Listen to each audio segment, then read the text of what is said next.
사랑하는 성도 여러분, 주님의 이름으로 문안드립니다. 오늘 우리가 함께 나눌 말씀이 여러분의 믿음을 더욱 굳건히 하고 마지막 때를 살아가는 지혜와 분별력을 더하는 귀한 시간이 되기를 소망합니다. 이 귀한 말씀을 더 많은 형제자매님들과 나누기 원하신다면 잠시 시간을 내어 좋아요와 구독을 통해 이 채널의 사역에 동참해 주십시오. 여러분의 작은 행동이 누군가에게는 큰 영적 힘이 될 수 있습니다. 주님의 이름으로 축복합니다. 마지막 때에 대한 예언하면 무엇이 가장 먼저 떠오르십니까? 아마도 많은 분들이 핵전쟁이나 전 지구적인 기근 혹은 세상을 뒤흔드는 거대한 지진과 같은 재앙을 생각하실 겁니다. 하지만 만약 예수님께서 경고하신 가장 파괴적이고 가슴 아픈 예언이 그런 외적인 재앙이 아니라 우리 교회 안에서 어쩌면 바로 당신의 마음속에서 일어나고 있는 일이라면 어떨까요? 성경 마태복음 24장 12절은 이렇게 말씀합니다. 불법이 성함으로 많은 사람의 사랑이 식어지리라. 이 한 구절 속에 담긴 마지막 때의 가장 비통한 진실. 지금부터 예수님께서 우리에게 주신 10가지 경고를 하나씩 깊이 묵상해 보겠습니다. 첫 번째 경고, 믿음을 죽이는 차가움. 예수님께서는 마지막 때에 신실한 믿음을 위협하는 가장 교활하고 치명적인 위험에 대해 말씀하셨습니다. 그것은 바로 깨어있지 않은 모든 성도에게 일어날 수 있는 영적인 냉담함입니다. 마태복음 24장 12절에서 주님은 분명히 경고하셨습니다. 불법이 성함으로 많은 사람의 사랑이 식어지리라. 여기서 예수님이 묘사하시는 과정을 주목해 보십시오. 먼저 불법이 성행합니다. 죄가 세상에 만연하고 심지어 정상적인 것으로 여겨지게 됩니다. 그리고 그 직접적인 결과로 많은 사람의 사랑이 식어집니다. 여기서 식어진다는 헬라어 원어의 의미는 단순히 온도가 조금 내려가는 정도가 아니라 꽁꽁 얼어붙어 딱딱하게 굳어버리는 상태를 의미합니다. 예수님께서는 우리의 마음이 죄와 끊임없이 타협하는 세상에 노출될 때 어떤 일이 일어나는지를 정확히 설명하고 계신 것입니다. 점진적으로 거의 알아차릴 수 없을 만큼 서서히 하나님을 향한 우리의 사랑은 차가워집니다. 의를 향한 열정은 희미해지고 진리를 향한 열심은 사라집니다. 이웃을 향한 긍휼과 사랑은 얼어붙어 버립니다. 하지만 이 경고가 정말로 위험한 이유는 이 영적인 냉각이 하룻밤 사이에 일어나지 않는다는 점입니다. 그리고 예수님께서는 이 일이 소수의 연약한 자들에게만 일어나는 것이 아니라 많은 사람에게 일어날 것이라고 말씀하셨습니다. 이는 당신이 적극적으로 스스로를 지키지 않는 한 당신의 사랑이 식어버리는 것이 단지 가능한 일이 아니라 어쩌면 필연적인 일일 수 있다는 것을 암시합니다. 지금 당신의 영적인 상태를 정직하게 돌아보십시오. 예수님을 향한 당신의 사랑이 처음 믿었을 때처럼 뜨겁습니까? 주님의 말씀과 그분의 사람들, 그리고 그분의 지상 명령에 대해 예전과 같은 열정을 품고 있습니까?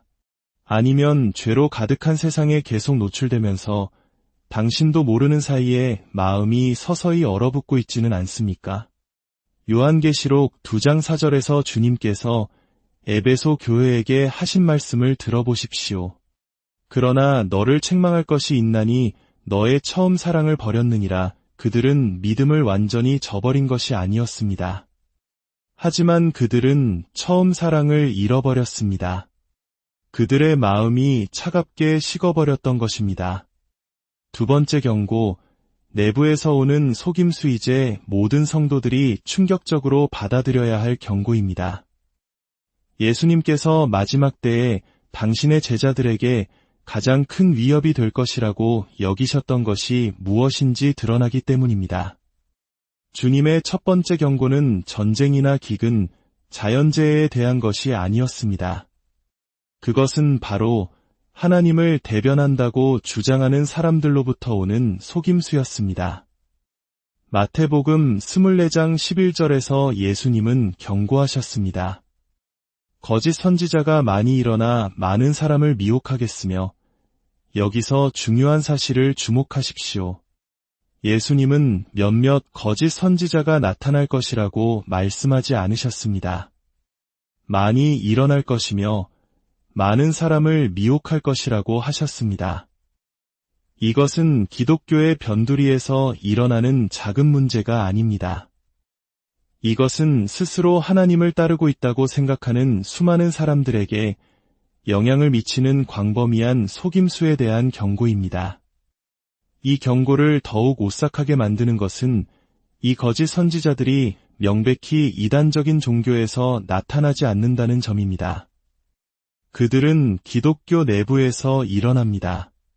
그들은 예수님의 이름으로 말한다고 주장하며 성경적인 용어를 사용하고 심지어 기적과 표적을 행하기도 합니다. 그들은 하나님의 음성을 듣고 있다고 믿는 수많은 추종자들을 끌어모읍니다. 이것이 오늘날 우리에게 무엇을 의미하는지 생각해 보십시오. 오늘날 얼마나 많은 종교 지도자들이 예수님의 가르침과 정면으로 배치되는 것을 가르치고 있습니까? 얼마나 많은 이들이 죄는 중요하지 않다고, 지옥은 없다고 말하고 있습니까? 예수님은 이 거짓 선지자들이 단순히 몇몇 어리석은 사람이 아니라 많은 사람을 미혹할 것이라고 경고하셨습니다. 이는 그 속임수가 너무나 정교하고 매력적이며 진리와 흡사해서 진실한 신자들조차 속아 넘어갈 수 있다는 것을 의미합니다. 마태복음 24장 24절의 말씀을 들어보십시오. 거짓 그리스도들과 거짓 선지자들이 일어나 큰 표적과 기사를 보여 할 수만 있으면 택하신 자들도 미혹하리라. 할 수만 있으면 택하신 자들까지도 미혹하려 한다는 이 말씀은 그 속임수가 너무나 강력하여 오직 하나님의 특별한 보호하심만이 참된 성도들을 지켜줄 수 있다는 것을 뜻합니다. 당신은 그토록 정교한 속임수에 맞설 준비가 되어 있습니까? 성경의 언어로 포장되고 기적적인 표적으로 뒷받침되는 거짓 가르침을 분별할 만큼 하나님의 말씀을 깊이 알고 계십니까? 세 번째 경고, 믿는 자들로부터 오는 배신이제 우리는 예수님께서 주신 경고 중 가장 고통스러운 부분에 도달했습니다. 이 경고는 당신이 가장 신뢰했던 사람들, 바로 그리스도를 따르는 것이 큰 대가를 치르게 될 때 당신에게 등을 돌릴 사람들에 관한 것이기 때문입니다. 마태복음 24장 10절에서 예수님은 경고하셨습니다. 그때에 많은 사람이 실족하게 되어 서로 잡아주고 서로 미워하겠으며 예수님께서 묘사하시는 이 장면을 깊이 생각해 보십시오. 이것은 세상 사람들이 그리스도인들을 박해하는 이야기가 아닙니다. 이것은 믿는 자들이 다른 믿는 자들을 배신하는 이야기입니다. 함께 예배하고 함께 기도하며 함께 섬겼던 사람들이 압박이 거세지자 서로에게 등을 돌리는 끔찍한 시나리오입니다. 여기서 실족하게 되어라는 말은 단순히 감정이 상하는 것을 의미하지 않습니다. 그것은 걸려 넘어지고 타락하며 믿음을 완전히 저버리는 것을 의미합니다. 예수님께서는 박해가 찾아오고 주님을 따르는 것이 위험해질 때 굳건한 그리스도인처럼 보였던 많은 사람들이 조용히 떠나는 것을 넘어 끝까지 신실하게 남아있는 자들을 적극적으로 배신할 것이라고 경고하십니다. 이보다 더 참담한 일이 있을까요? 그리스도 안에서 형제여 자매라고 믿었던 사람들이 갑자기 당신을 고발하는 자가 되는 것입니다. 당신의 생명을 맡길 만큼 신뢰했던 동료 신자들이 당신을 원수에게 넘겨주는 것입니다. 이것은 압박 속에서 기독교 공동체가 완전히 붕괴되는 모습입니다. 네 번째 경고, 세상으로부터 오는 증오. 예수님께서는 끝까지 당신을 따르는데 어떤 대가가 따를 것인지에 대해 가혹할 정도로 정직하게 말씀하십니다. 마태복음 24장 9절입니다. 그때의 사람들이 너희를 환난에 넘겨주겠으며 너희를 죽이리니 너희가 내 이름 때문에 모든 민족에게 미움을 받으리라. 예수님께서는 만약 박해를 받거나 어쩌면 어려움을 겪을 수도 있다고 말씀하지 않으십니다. 너희를 환난에 넘겨주고 죽일 것이라고 단언하십니다. 이것은 가능성이 아니라 약속입니다. 만약 당신이 정말로 끝까지 예수님을 따른다면 당신의 생명을 앗아갈 수도 있는 박해에 직면하게 될 것입니다. 특히 이 경고에서 주목할 점은 주님께서 모든 민족에게 미움을 받을 것이라고 말씀하신 부분입니다. 단지 몇몇 적대적인 정부나 극단적인 종교 집단이 아니라 모든 민족입니다. 이것은 역사상 그 어떤 때보다도 전 세계적인 규모로 참된 그리스도인들을 향한 박해가 일어날 것을 암시합니다. 그리고 왜 미움을 받는지 그 이유를 보십시오. 내 이름 때문에.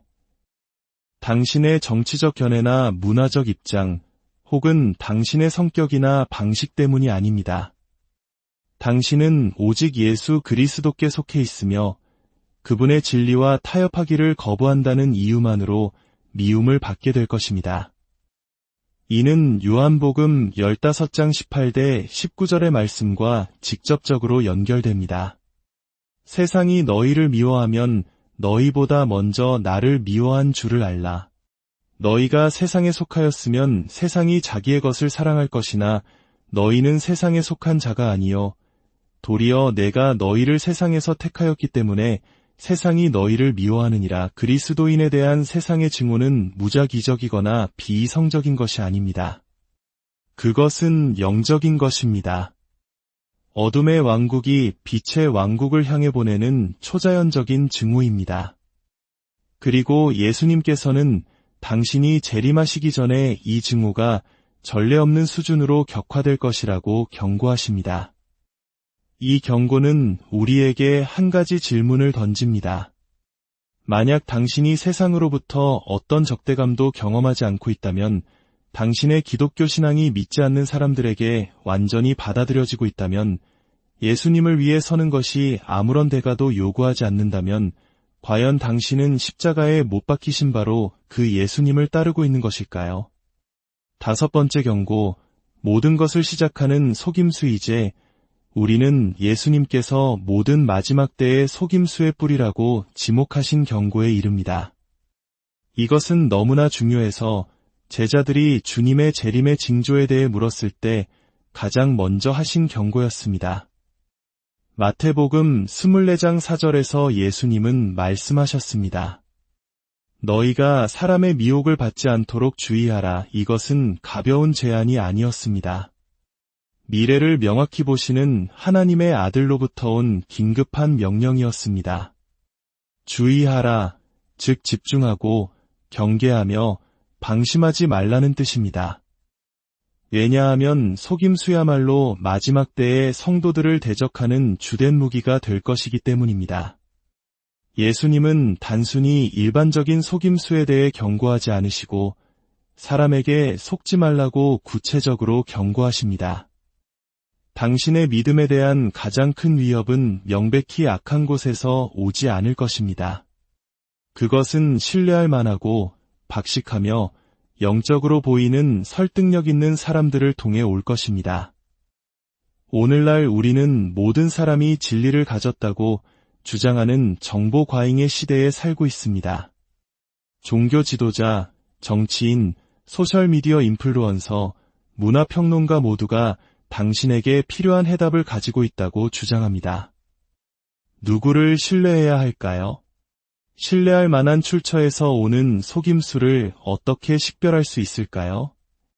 예수님께서는 마지막 때의 속임수가 너무나 정교하고 광범위해서 속지 않으려면 끊임없는 경계가 필요할 것이라고 경고하십니다. 주일학교에서 배운 지식에만 안주할 수 없습니다. 모든 것을 성경에 비추어 시험하지 않고 유명한 기독교 지도자를 무작정 따를 수 없습니다. 누군가가 유명하고 영향력 있으며 카리스마가 있다는 이유만으로 그가 진실을 말하고 있다고 가정할 수 없습니다. 6번째 경고, 최종 구원의 조건이제 우리는 예수님께서 주신 가장 엄중한 경고에 도달했습니다. 이는 구원이란 단순히 당신의 영원한 운명을 보장하는 일회성 결정이라는 대중적인 생각을 뒤엎기 때문입니다. 마태복음 24장 13절에서 예수님은 선포하셨습니다. 그러나 끝까지 견디는 자는 구원을 얻으리라. 예수님은 믿는 자는 구원을 얻는다고 말씀하지 않으십니다. 영접 기도를 한 자는 구원을 얻는다고도, 교회에 다니는 자는 구원을 얻는다고도 말씀하지 않으십니다. 주님은 끝까지 견디는 자가 구원을 얻을 것이라고 말씀하십니다. 이것은 구원이 어떻게 시작했느냐의 문제가 아니라 어떻게 마치느냐의 문제라는 것을 의미합니다. 그것은 단 한순간의 믿음이 아니라 평생에 걸친 신실함의 문제입니다. 그것은 모든 시험을 끝까지 견뎌내고 예수님께서 다시 오시거나 당신을 집으로 부르실 때까지 인내하는 믿음에 관한 것입니다. 끝까지 견딘다는 것은 무엇을 의미할까요? 그것은 당신을 속이려는 거짓 선지자들 속에서도 신실함을 유지하는 것을 의미합니다. 동료 신자들이 당신을 배신할 때에도 충성을 지키는 것을 의미합니다. 온 세상이 주님의 이름 때문에 당신을 미워할 때에도 계속해서 예수님을 따르는 것을 의미합니다. 사랑을 파괴하는 냉담함으로부터 당신의 마음을 지키는 것을 의미합니다. 이것은 당신의 인내로 구원을 얻는다는 의미가 아닙니다. 진정한 구원은 인내를 낳는다는 의미입니다. 진짜 믿음은 인내합니다. 진정한 회심은 평생의 신실함으로 이어집니다. 진정으로 예수님께 속한 자들은 그분의 은혜로 끝까지 견딜 것입니다. 7번째 경고, 즉각적인 행동을 요구하는 순간 예수님께서는 이제 미래의 한 특정 사건에 대해 믿을 수 없을 만큼 구체적으로 말씀하십니다. 이 사건은 신자들이 주님의 경고에 주의를 기울이고 있는지에 대한 궁극적인 시험이 될 것입니다. 마태복음 24장 15대 16절입니다. 그러므로 너희가 선지자 다니엘이 말한 바 멸망에 가증한 것이 거룩한 곳에 선 것을 보거든 그때에 유대에 있는 자들은 산으로 도망할지어다. 이 경고가 얼마나 긴급하고 구체적인지 주목하십시오. 주님께서는 영적으로 준비되라는 일반적인 말씀을 하고 계신 것이 아닙니다. 멸망에 가증한 것이 거룩한 곳에 선 것을 보거든 즉시 산으로 도망하라고 정확한 지침을 주고 계십니다. 멸망에 가증한 것은 적그리스도가 예루살렘에 재건된 성전에 들어가 스스로를 하나님이라 선포하며 경배를 요구하는 순간을 가리킵니다. 이것은 인류 역사상 가장 강렬한 박해의 시기인 대환난이 시작될 것이라는 신호입니다. 그리고 예수님의 지시는 단호합니다. 이 일이 일어나는 것을 보거든 망설이지 말고 소지품을 챙기지 말고 무슨 일이 일어나고 있는지 파악하려 하지 말고 즉시 도망치라는 것입니다. 지체하는 것이 당신의 목숨을 앗아갈 수 있을 만큼 상황은 위험할 것입니다. 17절과 18절은 그 긴급성을 더욱 강조합니다. 지붕 위에 있는 자는 집 안에 있는 물건을 가지러 내려가지 말며 밭에 있는 자는 겉옷을 가지러 뒤로 돌이키지 말지어다. 이 경고는 끝까지 견디는 데에는 영적인 준비뿐만 아니라 실질적인 경계심이 필요함을 보여줍니다. 우리는 세상의 사건들을 주시하고 성경 예언을 이해하며 예언의 성취가 명백해질 때 즉시 행동할 준비가 되어 있어야 합니다.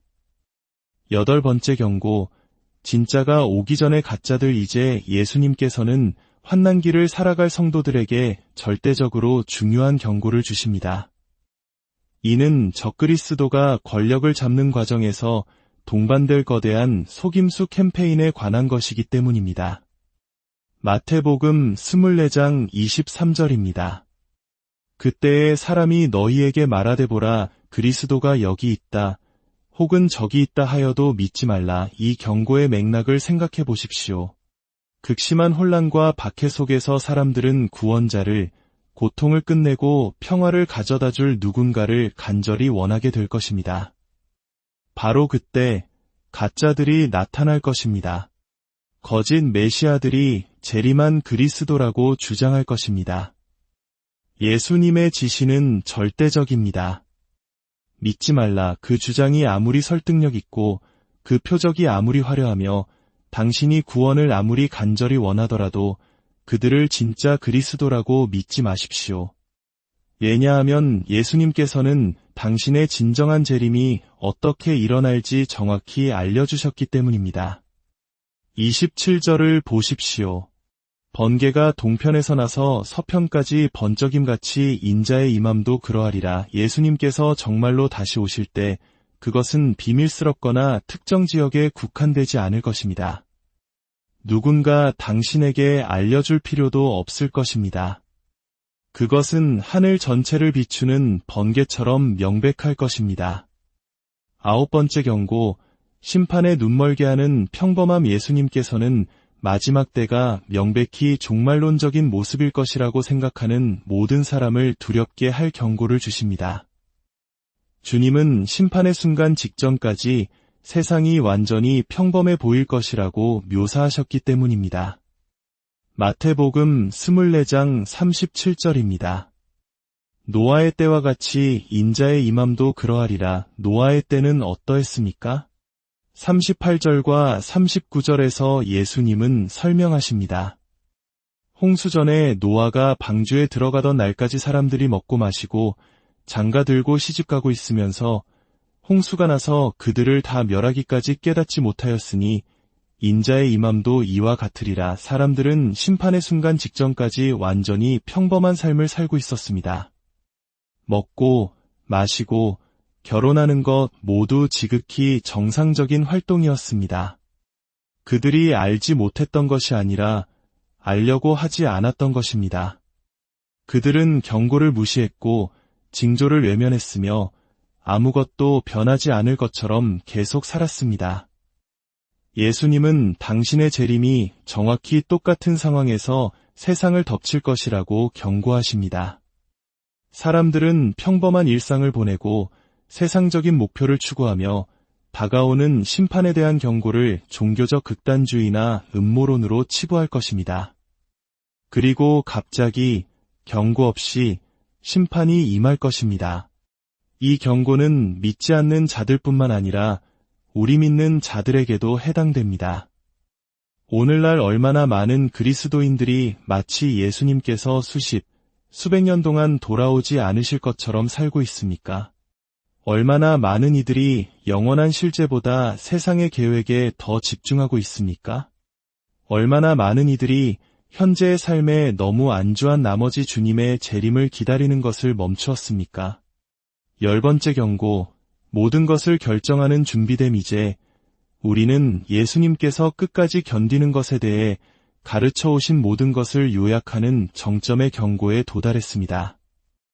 이 경고는 당신이 매일 살아가는 방식을 근본적으로 바꾸어야 할 경고입니다. 마태복음 24장 44절입니다. 이러므로 너희도 준비하고 있으라. 생각하지 않은 때에 인자가 오리라. 이러므로라는 단어에 주목하십시오. 예수님께서는 이 경고를 바로 앞서 하신 모든 말씀, 즉 노아의 때와 같이 사람들이 방심하고 있을 때, 삶이 평범해 보일 때 심판이 임할 것이라는 말씀과 연결시키고 계십니다. 사람들이 준비되지 않았을 것이기 때문에 너희는 준비하고 있으라고 명령하십니다. 하지만 이 경고를 더욱 도전적으로 만드는 것은 주님께서 너희가 생각하지 않은 때에 오실 것이라고 말씀하신 점입니다. 이는 준비됨이란 정확한 시기를 예측하는 능력에 기반할 수 없다는 것을 의미합니다. 마지막 순간에 급하게 준비할 수 없습니다. 우리는 끊임없이 준비된 상태로 살아야 합니다. 예수님의 재림을 위해 준비된다는 것은 무엇을 의미할까요? 그것은 매일이 이 땅에서의 마지막 날인 것처럼 사는 것을 의미합니다. 하나님과의 관계를 항상 올바르게 유지하고 양심을 깨끗하게 지키며 기도와 말씀을 통해 그리스도께 가까이 머무는 것을 의미합니다. 마음을 다해 하나님을 사랑하고 이웃을 자신과 같이 사랑하는 것을 의미합니다.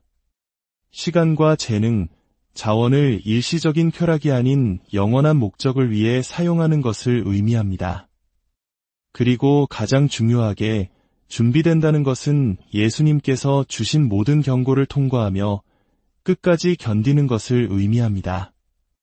거짓 선지자에게 속지 않고 박해가 올 때 넘어지지 않으며 하나님을 향한 사랑이 식어지지 않고 예언적 사건들에 방심하지 않으며 어떤 대가를 치르더라도 끝까지 신실하게 남아있는 것을 의미합니다. 사랑하는 성도 여러분, 오늘 이 말씀을 마음에 깊이 새기시길 바랍니다. 세상의 소음과 분주함 속에서 우리의 영이 잠들지 않도록 항상 깨어 기도하며 주님 오실 날을 준비하는 지혜로운 신부들이 되기를 원합니다. 주 예수 그리스도의 은혜와 하나님의 사랑과 성령의 교통하심이 여러분 모두와 함께 하시기를 간절히 기도합니다.